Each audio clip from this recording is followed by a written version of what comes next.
Mon Frank, comment ça va? Yes, bon matin. T'as-tu des photos, t'as-tu des vidéos de libéraux qui ont fumé des barreaux de chaises cubains à l'île aux patates? Écoute, ce sujet-là est assez... Tu me l'apprends parce que, regarde, on est all over the place. Je peux pas tout savoir, là. C'est pour ça que tu existes et que les autres auditeurs et chroniqueurs existent.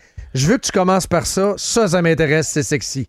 Ben, écoute, c'est assez spectaculaire parce que quand tu lis, tu peux prendre tous les médias que tu veux, Le Devoir, Radio-Canada, la presse, eux, ce matin, ils nous parlaient de, en tout cas, une autre affaire un peu insignifiante. Là, on nous parle aussi de trucs très périphériques. Là. Ah oui, le cellulaire à l'école. On nous dit là, ça, c'est des sujets importants. C'est la fin du cellulaire à l'école. Là, Drainville va annoncer ça. L'autre média nous parle du candidat du PQ dans Jean Talon. Donc, quand même sucré cette histoire-là, par contre, là. Oui, mais... Il a fait de la guédaille en se magasinant de job, ça n'a pas pogné.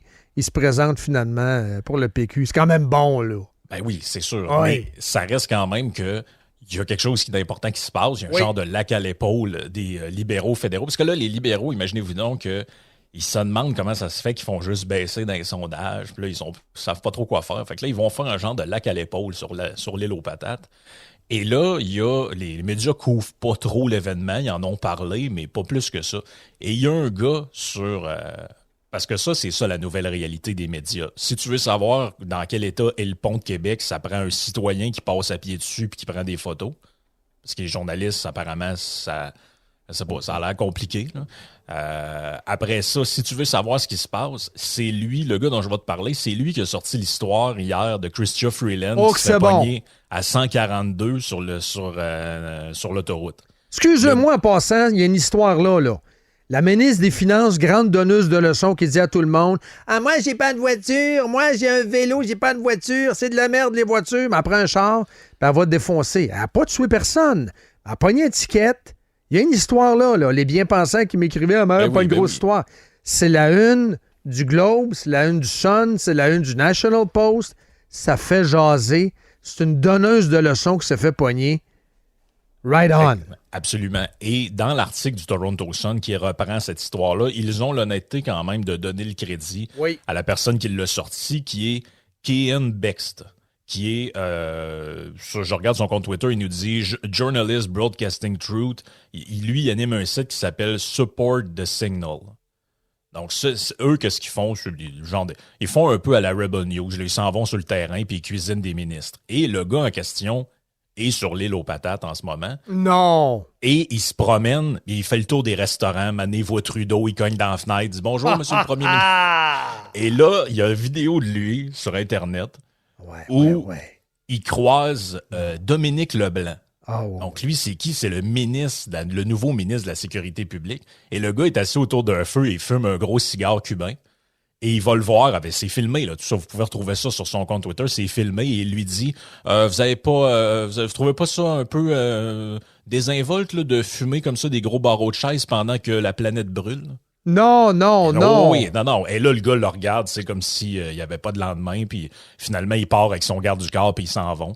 Il croise Mélanie Joly qui mange de la crème glacée, puis il dit « Comment vous trouvez ça que M. Guilbeault s'en va conseiller la Chine communiste pour les changements climatiques? » Les vraies questions. Je vais te donner un autre exemple. Hier, c'était écœurant. Fox News, allez écouter ça. Jesse Waters, c'est pas lui qui fait l'enquête, ils ont quand même une équipe, mais c'était écœurant. FEMA, là, la gang qui s'occupe aux États-Unis des catastrophes là, et qui vont donner de l'argent puis aider à reniper les endroits qui sont maganés. Là.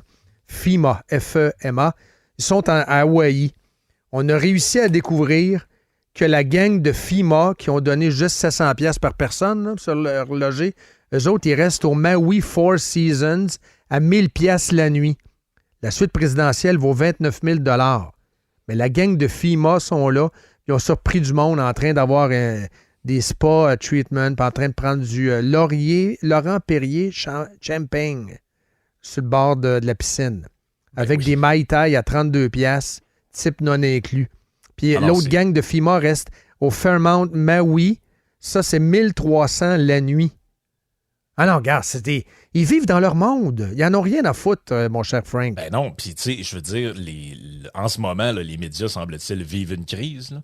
Et ils nous disent que, bon, c'est un danger, là, la démocratie. By the way, je savais pas que c'était Facebook qui avait inventé la démocratie, là, mais ça a l'air qu'il la mettre en péril solidement.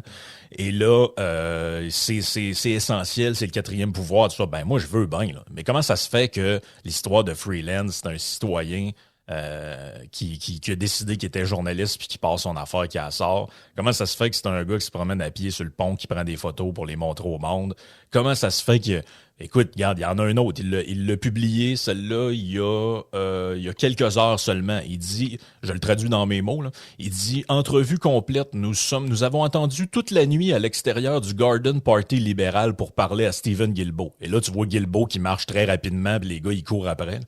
Et il dit « Nous sommes les premiers journalistes du pays à parler avec lui depuis qu'il a révélé son aide au régime communiste de Chine. Il dit qu'il va se coucher, il est trop fatigué, mais nous avons besoin de réponses. » Et là, tu vois la vidéo, Guilbeault avec son garde du corps, puis le gars, il est en arrière avec son téléphone, puis il dit « Oui, mais pourquoi, là, il y a des accusations d'ingérence politique de la Chine? Qu'est-ce que vous faites à aller là-bas? C'est quoi l'affaire que Guilbeault répond malade. pas? Redonne les coordonnées pour que les gens poussent l'expérience plus loin. Donc, vous pouvez le retrouver sur Twitter, donc le arrobas de THE Real, donc R-E-A-L, Keehan, donc K-E-E-A-N. Et ça dit dessus, c'est ça, supportthetesignal.com, c'est le site. Là. Donc, eux autres, ils se promènent partout, puis ils vont cuisiner des politiciens. Il l'a fait avec Mélanie Joly. Il l'a fait Keehan avec... Bext, B-E-X-T-E. Exact. Hey, Dom, il faut y parler à ce gars-là. Peut-être pas demain, parce qu'on est loadé, là. Il faut parler absolument à ce gars-là. Il vient de Calgary. Supportthetesignal.com. Et là, ces nouveaux médias-là qui émergent un peu, il y en a un petit peu partout, qui arrivent sur Internet. Eux, ils n'ont pas l'air d'avoir ben froid aux yeux et eux cuisinent les politiciens vraiment. Là, comme de Rebel News. C'est des enfants de Rebel News un peu. C'est comme ça que Rebel News a commencé. Avec, entre autres, le journaliste, souvenez-vous, qui est allé buster Patrick Brown durant la pandémie. Il avait fermé, le maire de Brampton, Patrick Brown, conservateur de l'Ontario, a fermé toutes les infrastructures sportives, mais lui, il jouait au hockey en crosseur avec ses chums de gars. Dans l'aréna. Pas de masque. Mais il avait fermé toutes les infrastructures sportives. Fait que le gars à qui on a parlé, je me souviens pas du nom du journaliste Rebel News, il l'a busté dans l'aréna. C'est ce genre de journalisme-là que j'adore. Certains appellent ça gotcha journalism, là. Mais regarde, ça fait tellement de bien. Oui, puis tu sais, c'est pas obligé d'être dans le style, mais au moins sur les sujets. Tu sais, je suis sur le Journal de Montréal en ce moment. Là, je descends 2 troisième sujet, une dose de rappel recommandée pour l'automne. Tu sais, je veux dire, pas sûr que ça intéresse tant que ça le monde en ce moment. Oh, ça, je suis pas d'accord avec toi. Jacques et Louise. Jacques et Louise, très intéressés par les confineurs de ce monde. Mais tu sais, c'est drôle pareil que les libéraux sont tellement aux fraises. Il y a eu un sondage à Bacchus il n'y a pas longtemps, ça fait peut-être 1 semaine, 2 semaines de ça, et dedans, ça disait, on a sondé les Canadiens, tu sais, sur les intentions de vote, puis tout, mais il y avait un truc que je trouvais plus intéressant encore, c'est sur les priorités des Canadiens. Donc, il leur donnait une liste de sujets, et là, il est classé par ordre de priorité. Le top 3 priorités des Canadiens, c'est l'inflation, le coût de la vie, l'argent. Le deuxième, c'est la crise de l'habitation, donc l'accès à la propriété / au logement pour ceux qui ont moins les moyens. Et le troisième, c'est les soins de santé, la qualité des soins de santé. Alors, faites le tour des médias que vous lisez chaque jour et regardez combien d'articles parlent de ces 3 sujets-là. 3 sujets, je vous rappelle, sur lesquels Pierre Poilievre, en particulier les 2 premiers, tape sans arrêt et ne fait que parler de ça. Les libéraux parlent de quoi? L'environnement. Sur l'environnement, la semaine de la fierté, tu sais, des Christy de sujets. Je dis pas qu'il faut jamais en parler, mais... Fonctionne à l'envers. Ben, il fonctionne à l'envers. Fait que, tu sais, t'as pas besoin d'aller fumer des barreaux de chaise sur l'île aux patates pour te rendre compte que ton parti, ça fonctionne pas, puis comprendre pourquoi t'es en baisse dans les sondages. C'est pas compliqué. Les gens ont des priorités. Tu parles de tout sauf ça. T'sais. La presse qui est bien épouvantée avec le résultat du sondage mené par l'Institut économique de Montréal. Ah, il y a des Québécois qui aiment le pétrole. C'est pas qu'on aime le pétrole, c'est qu'on veut se développer, première des choses. Deuxième des choses, on en a besoin. Là, la presse de ce matin dit « Ouais, mais là, on devrait faire un sondage pour dire que êtes-vous d'accord avec cette matière qui pollue et est en train de détruire la Terre? » Si on veut tripoter le sondage, on veut pas. On veut aller à l'encontre de l'intérêt du peuple. Et quand le peuple s'exprime, on veut tripoter et retripoter pour arriver à ses fins. Ouais, ça, c'est incroyable, cette affaire-là. Puis c'est pas la première fois que ça arrive, honnêtement. Là. Je me suis amusé à aller dans les 6 derniers mois à peu près, OK? Non seulement ce sondage-là nous dit que les Québécois, contrairement à l'opinion majoritaire qui se dégage des médias, sont favorables à de nouveaux pipelines et à l'expansion. Ça, c'est 61% des Québécois pour les pipelines, 51% pour le pétrole.